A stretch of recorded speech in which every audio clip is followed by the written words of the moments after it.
खुशी बिटिया, तू जा देवी मैया के मंदिर जाके साफ सफाई कर दा और अंजलि और मनोज के भी बुला लिया। ठीक बा? का बोली? अंजलि और मनोज? हमार लड़का कबो अपन बनियान तक तो धोबे न करेले और तू ओकरा से मंदिर के साफ सफाई करवा चाहता रू? हाँ? अगर अपन लड़कियन के साधु सन्यासी बनावे के ज्यादा शौक बना तो आराम से बनावा, लेकिन हमार लड़का पढ़ रहल बा। वैसे भी घर द्वार के सबरो काम तो हमार मनोज के पापा करे। तू लोग साफ सफाई और खाना भी न बना सकेलू? हाँ? बस काम चोरी के नाम पर अपन देवी माई के लेके बैठ जाला। चाची, आज फिर से तू अपन प्यार बरसा रहल बाड़ू।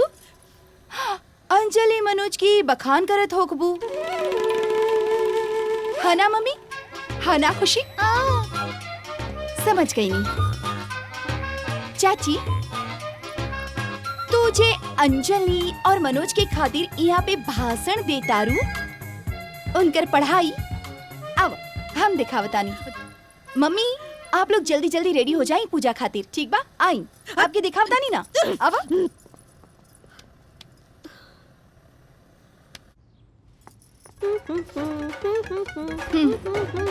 देखिए, जाएं। ये ओए, पीछे पीछे पीछे, मार मार मार। ओह नो, मार।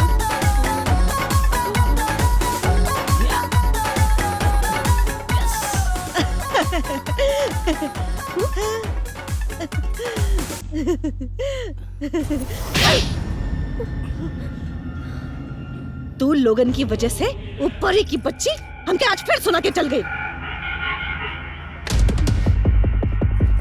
चल तू भी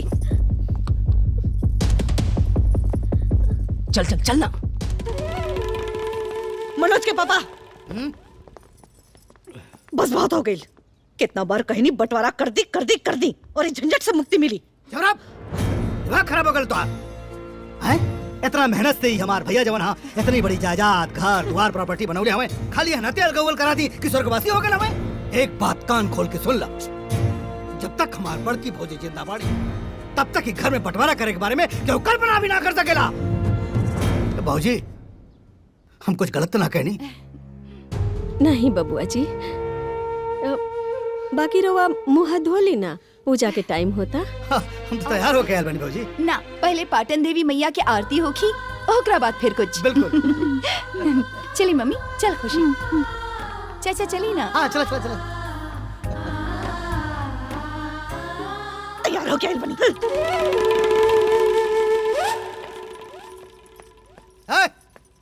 अब तो हम लोगों के कान उतार दो पड़ी। जा जल्दी तैयार हो के आओ। चल। जोगिनिया रे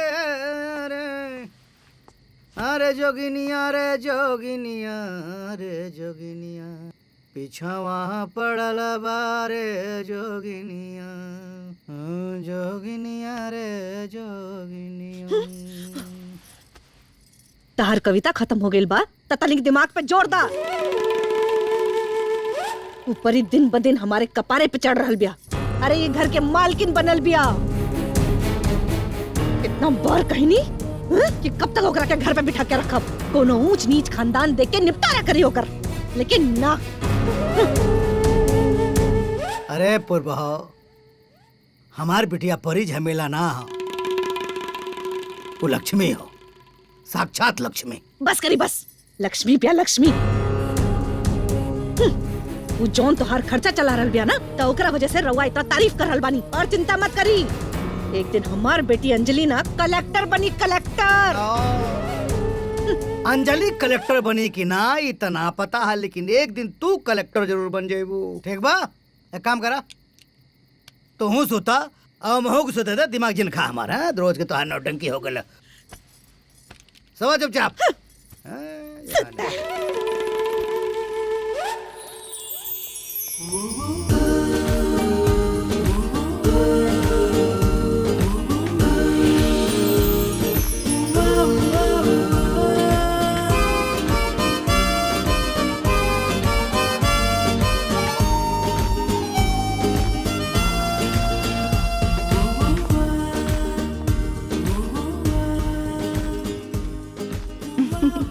good morning. Good morning ma'am. Good morning ma'am. Good good morning, morning. Good morning.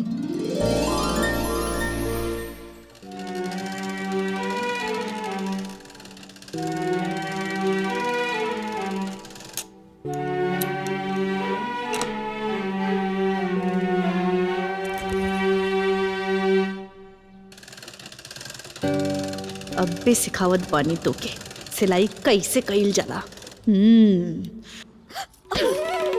ई देखा ता खूब सिलाई हो रहल बा।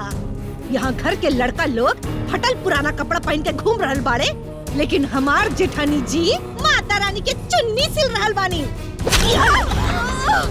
हमार ब्लाउज सिला।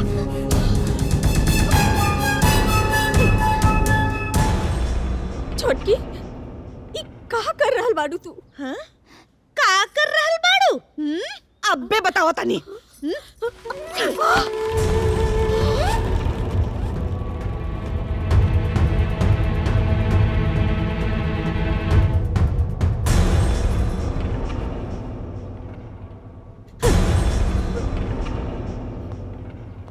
कापुर बहो, तारा भक्ति करे वाले आदमी के बारे में नहीं क्या पता?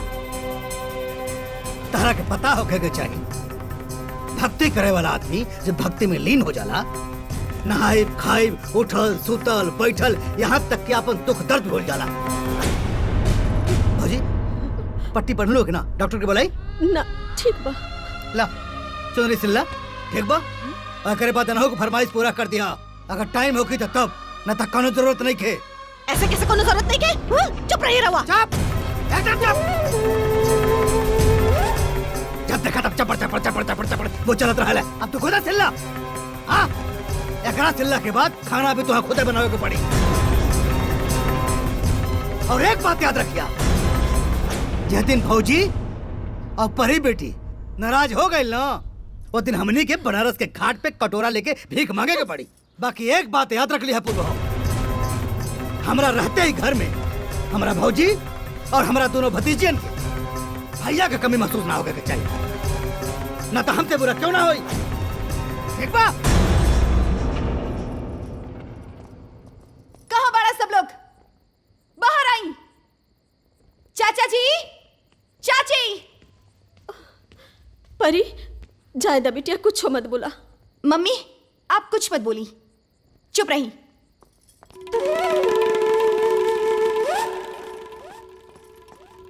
का भेल बिटिया? हाँ चाची ये सब का हो रहा? हम जानत पानी हमार पीठ पीछे यहाँ रोज कोनो न कोनो ड्रामा चलत रहेला। चाची अगर हम तोरा के अपना समझे नी तो आपके भी हमके अपना समझे के चाहिए ना। है आप दोनों हमके पट्टीदार समझे नी। अरे बिटिया ऐसे बात ना हो।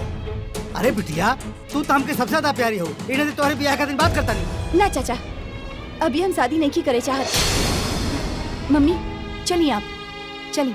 खुशी चल। पूरा फिल्म देखे खातिर अभी डाउनलोड करी दंगल प्ले ऐप।